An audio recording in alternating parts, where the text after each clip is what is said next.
So let's see what Go.com reported. They said Chelsea are weighing up a sensational West London comeback for Eden Hazard.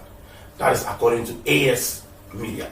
And he said Hazard has struggled to impress since leaving for Real Madrid and maintained a strong relationship with several Blues first teammates. Although the club would have to pay a hefty price to bring him back to the Premier League. And it's quite true because bringing him back will be like quite expensive, and like they have to put things together to bring him back because he's still a Blue. Like you could see his love for the team is still there. Like seeing moving from Stamford Bridge to the Bernabeu, you could see since the time he went there, he's still be chatting the Blues team. So let's see what Tuchel can make out of Hazard. Okay, so the next transfer news is going to talk about Chelsea star Dion Sterling. Oh, we all know the academic star. He went on loan and he's back. Even though he had some 1 or 2 injuries and a couple of times, and since January he has recovered, and he even started with the team that went to the team that had the 6-1 goal with Petersburg. So I think Dion Sterling is now on form, and being part of the squad is going to be something that will help the team because he's a wing back, and Thomas Tuchel loves to use more of the wing back. So having Dion Sterling will help the team, okay, because we need more of the wing backs. So let's see what Go.com is reporting about Dion Sterling. It says Chelsea star Dion Sterling contract talks after defenders' impressive comeback from over a year out. And it says the youngster was highly regarded by Antonio Conte and is beginning to impress another manager through his ability to play at wing back. And he said Chelsea have opened talks to hand Dion Sterling a new contract. That is confirmed by Goal.com, as I said earlier. Say the Blues have been impressed with a 21-year-old's comeback from injury, and his training performance under Thomas Tuchel is in the preseason. Say the wingback, whose current deal expires in 2022, is keen to stay at Chelsea, but Tuchel's stance in the talks remains key, while there are championship clubs also contacting the Blues over a possible loan move. I think he still remaining in Chelsea will help him because now we need more wing backs, and with the style the style that Thomas is playing now will push him more, and even after his contract, his fee will get to some level because now the players that are there, their fee rate, I don't think any team can just come for them with this few money. So let's say could Sterling line up for Chelsea next season?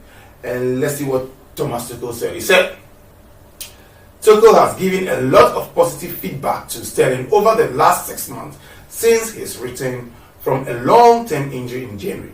Having spent last season playing with the under-23s, Sterling also trained a lot under Tuchel. You see, Sterling played in Chelsea's 6-1 opening preseason with over the Petersburg United, completing 45 minutes like all the other outfield players.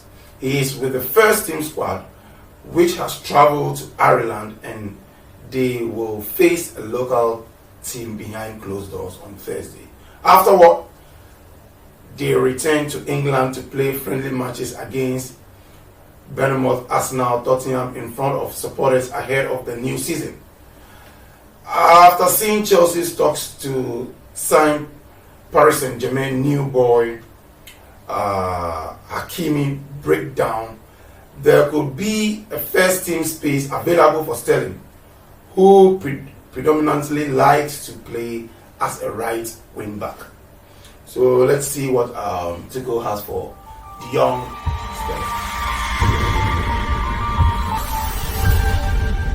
Next thing that is going on in Chelsea's camp is Brighton make final push to sign Chelsea's Livramento as Bate agree 1.5 million euros move to Leeds. Wow, so we could see that Chelsea academy teams are now like making more moves, and I think it's going to help them because the lives of Jorginho, the lives of Kante, the lives of Mount, the lives of all these wonderful players, I don't think these youngsters can take them out. So it's better they go for a loan move and like try to build themselves up from the academy, so that when they come back, like Dion Sterling is back, you see they will get that kind of feeling, that kind of matured style of play, you see. So I think going on a loan move and like going to build yourself and come back, you get to fit in the system. So let's see what Go.com is saying. He said the Blues deal are nearing the Stamford Bridge exit door, having been offered fast-tracked pathways to first-team football. He said Brighton are closing in on a deal for Timo Livramento as they took to finalize a fee with Chelsea after the 18-year-old rejected contract offer to remain in West London. So you will see Livramento wants to leave because maybe if you check his future in Chelsea, it's not going to help him. But then I think the board of Chelsea, they know best. They might know how to put the contract. Maybe there will be an option for buying, because if they should leave this youngster, you will go and come and hunt Chelsea in the near future, and we know. So let's see. The Southampton made a strong late approach after teams including Aston Villa, RB Leipzig, and AC Milan queued up to sign Chelsea's Academy Player of the Year. He said the Blues' approach for recent Paris Saint-Germain signing, okay, is another possible factor that damaged their argument to keep Livramento. Okay, so what about Bates? He said Bates agreed euros of 1.5 million move to Leeds. And according to Go.com, it says, as first reported on Go, Bates had already closed in on a move to Leeds United on Tuesday night after they accelerated talks. And he said the Leeds side have now agreed to a 1.5 million euros fee with Chelsea for the 18-year-old, but the deal includes add-ons based on Premier League appearances and a future sell-on fee. So as I was saying, so there are some add-ons on these deals. So let's move from the Chelsea camp